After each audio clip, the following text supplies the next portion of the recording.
Hey, good afternoon. This is Celia Craven with Whole Family Medicine. I am the clinician and owner of this wonderful practice up in North Buncombe County.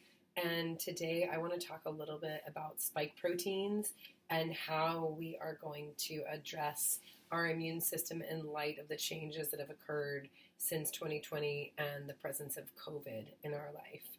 So, for the last number of years, I have continued to support patients in increasing their vitamin C through elderberry syrups or elderberry supplements using the K12 Bliss throat defense product from True Botanica, or any product that has the K12 Bliss Streptococcus salivarius probiotic that lines the throat so that, we have that first line of defense right there, along with supplements like NAC, cod liver oil, grass-fed beef liver, encapsulated or eating it, as well as other homeopathic remedies through anthroposophic pharmacies and such.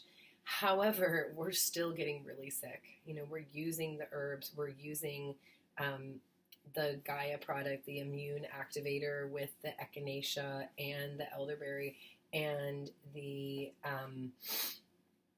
it just went out of my head.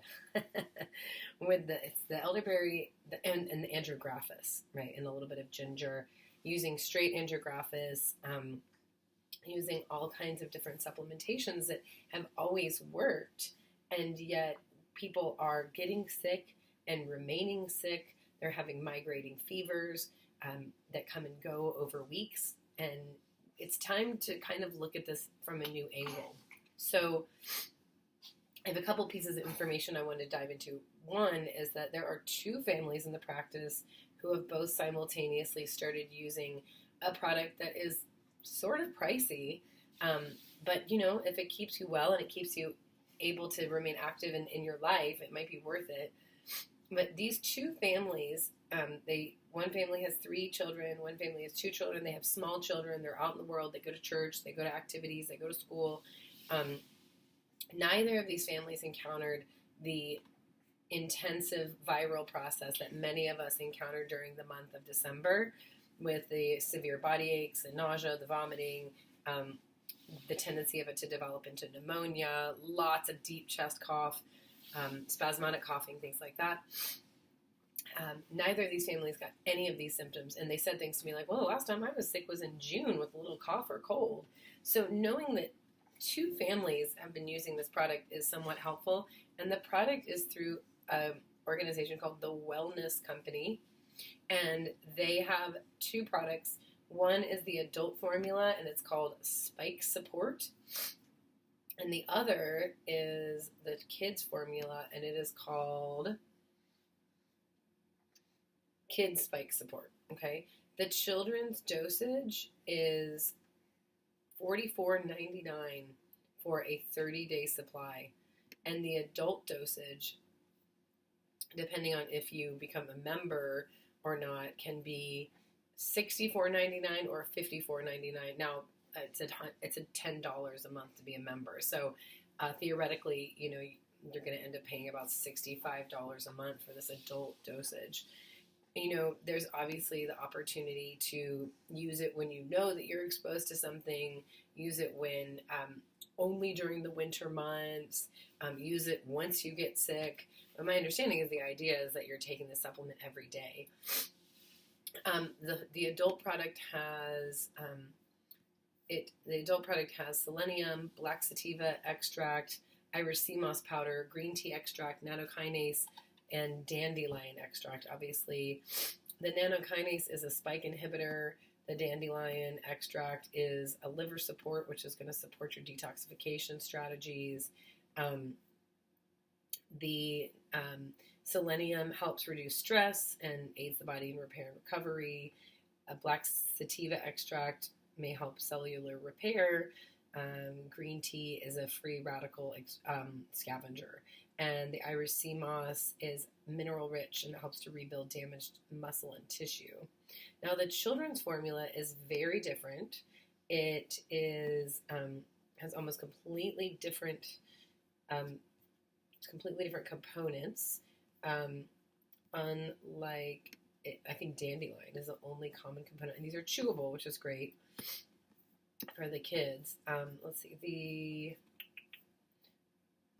The children's spike product is vitamin C, which we know is important. And it is dandelion extract, pomegranate peel, which is supposed to inhibit viral replication. It may also prevent spike proteins from binding to your cells. Rutin is known to inhibit the spike protein and support the reduction of viral replication. Bromelain is a natural antiviral.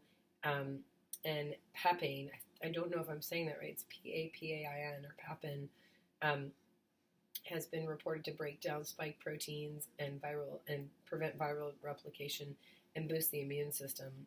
So it looks like there are 60 servings per container for a 4 to an 11-year-old in this dosage. So, maybe $40 for 2 months for a child isn't such a bad idea. Maybe we need to put our kids on this and the adults need to do other things. Looks like there's not too many other ingredients that would necessarily be unsupportive to the body. It does have ascorbic acid in it, which isn't my favorite thing in the world. Okay, so I wanted to tell you about that product, but then it made me go to the FLCCC website, which is the Frontline, what does it stand for? The Frontline COVID Care Collective or something like that. I've been following their recommendations for years now. They have now created treatment protocols for prevention, and they no longer have just COVID. It's COVID, it's RSV, and it's flu. So where we used to be do this for COVID, do this for RSV, and do this for flu, they're saying do the same thing for everything. So that means something to me. And what it means is that a lot of our viral processes are basically needing the same kind of support. And maybe our immune system is so weakened from COVID that we are going to need that same kind of support every time we encounter a virus, even a cold. So it's worth taking a look at. I took a look at the children's recommendations and made a little print off that I will email to members about kids and COVID. Some of the highlights that are important to understand is that children have a different immune responses than adults. This is what prevents them from going really severe with COVID. They have less expression of the ACE2 enzyme, which binds to the spike protein in COVID, and it helps it to enter the cell. So like ACE2 inhibitors are like the lisinopril and things like that people use actually for blood pressure and kidney protection. And they were also using these products in COVID in the early days. Kids also have a highly functional innate immune system, which provides general protection against a variety of infectious agents. And they have fewer risk factors like obesity and other diseases, which make many more adults more vulnerable to COVID. So some of the primary treatments for children in COVID were melatonin. Want to make sure that we get the extended release. The short release can cause nightmares and things like that. It looks like the dosing is 0.5 to 1 milligram per kilogram per dose, although there's also report on the same breath. They also say for infants it's 1 milligram, older children 2.5 to 3 milligrams, adolescents 5 milligrams. However, if you have an infant who's 22 pounds, they could take a 5 to 10 milligram dose based on this weight ratio of 0.5 to 1 milligram per kilogram per dose. So I'm looking at it going, we'll start with the infants at 1 milligram and older children at 2.5 or 3, and then increase if it's not effective, as long as they're tolerating it. The most common side effect is morning sleepiness. Other side effects reported like headaches, dizziness, and diarrhea. It's also really supportive of children with autism because they often have disrupted melatonin production, and they might be able to go higher. So consult with me or your provider, whoever that is, about using melatonin in autism. The next recommendation that they added was vitamin C. Also in this write-up, I will have the appropriate dosages just to give you an idea. Looks like 0 to 6 months, 40 milligrams a day. 1 to 3 years, 15 milligrams a day, 4 to 8 years, 25 milligrams a day. But you can go up to 500 to 2,000 milligrams a day when children are sick because they benefit from these antioxidant effects. We know that it's very good antiviral, it's antioxidant. Of course, vitamin C is found in red, orange, and yellow fruits and vegetables. So, eat your oranges. I talk a lot about, or I think a lot about vitamin C in terms of like a lot of vitamin C products, even the high-end ones, it's just ascorbic acid. And if you just take ascorbic acid, it interrupts the Krebs cycle or the citric acid cycle in the body, which is responsible for making energy out of the nutrients that we take in. And when you're talking about a time when we're all sort of depleted and our immune systems need to rebuild and we're really focused on mitochondrial health, I'm under the impression that we need to be thinking about how we're going to improve our energy, not deplete our energy. So you can get food-based vitamin C with lots of rose hips and the acerola cherry and other food-based sources of vitamin C. You can also focus more on ascorbic acid with those things, or you can get purely food-based vitamin C's.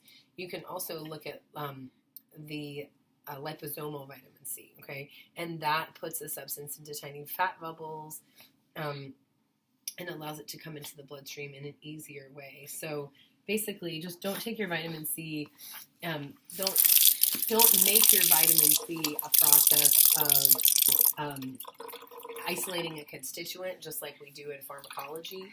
We really want to take the vitamin C in with all the other good elements that typically come with it. So that's the vitamin C. Vitamin A is an excellent antiviral that's actually been used to treat measles. I recently heard a report that there was some measles up in Pennsylvania. I like to use cod liver oil to get my vitamin A. Of course, all these protocols have high doses of vitamin D on there. And if anyone's listened to me talk at all in the last couple of years, they know I do not like synthetic vitamin D. So I would rather get my vitamin A from cod liver oil that gives us that perfect balance of the A and D. 1 tablespoon of jigsaw cod liver oil has 1,100 micrograms of vitamin A. A 6-month-old needs 400 micrograms a day. A 12-month-old needs 500 micrograms a day, so that's about a half of a teaspoon. A 1 to 3 year old needs about 300 micrograms of vitamin C. A 4 to 8 year old needs 400. 9 to 13 year old needs 600. That's 7 to 10 month old with 500 micrograms. It must be a mistype. Anyway, up to about 900 micrograms for a teenager. So I usually take a teaspoon of jigsaw cod liver oil, which is 1,100 micrograms a day, because I'm breastfeeding.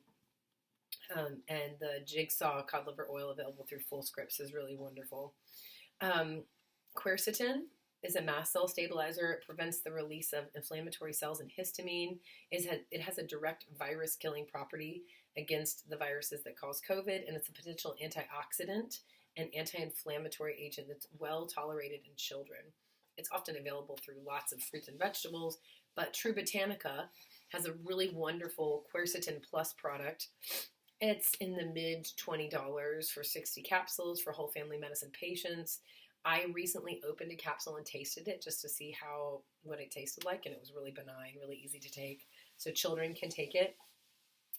Adults would take 2 capsules a day. Children would take 1 capsule a day. And the really cool thing about this medicine is it's a blend of a supplement and an anthroposophic remedy. So you have the anthroposophic remedies for allergies and barrier and the need to create a little bit of a buffer between you and the world. So that can be a physical thing or an energetic thing.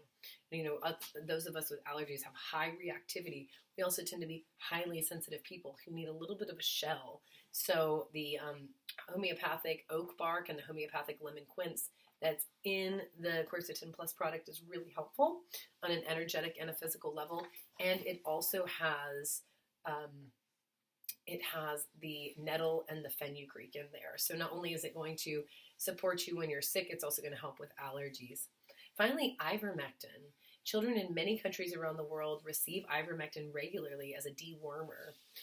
Experience suggests that this medicine is safer than aspirin. Safety and effectiveness in pediatric patients weighing less than 33 pounds has not been established, according to the package insert, although one published paper suggests that it's safe under 33 pounds, and the body weight limitation would apply to children on average less than 3 years old, who usually tolerate COVID quite well. So basically this is saying that FLCCC recommends that you use it above 3 years old.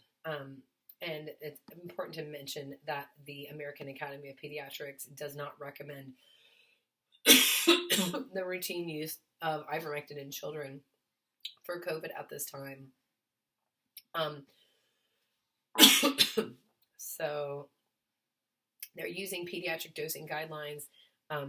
Usually it's 0.2 to 0.3 milligrams per kilogram per dose for parasitic treatment, and that's been used all over the world for a long time. A lot of other doctors have recommended up to 0.4 milligrams per kilogram per dose. I'm talking quite a bit, making me cough.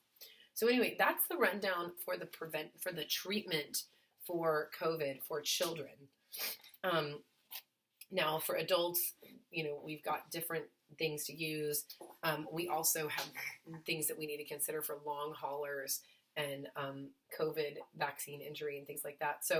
But I just wanted to start by just sharing these pediatric recommendations. I do have for my patients recommendations for specific melatonin products that are available.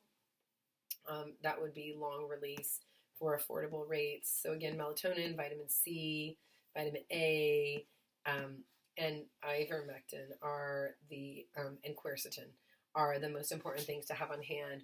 Or, you can use the Kids Spike Detox product as well. It's just a matter of what's the most affordable thing. All right.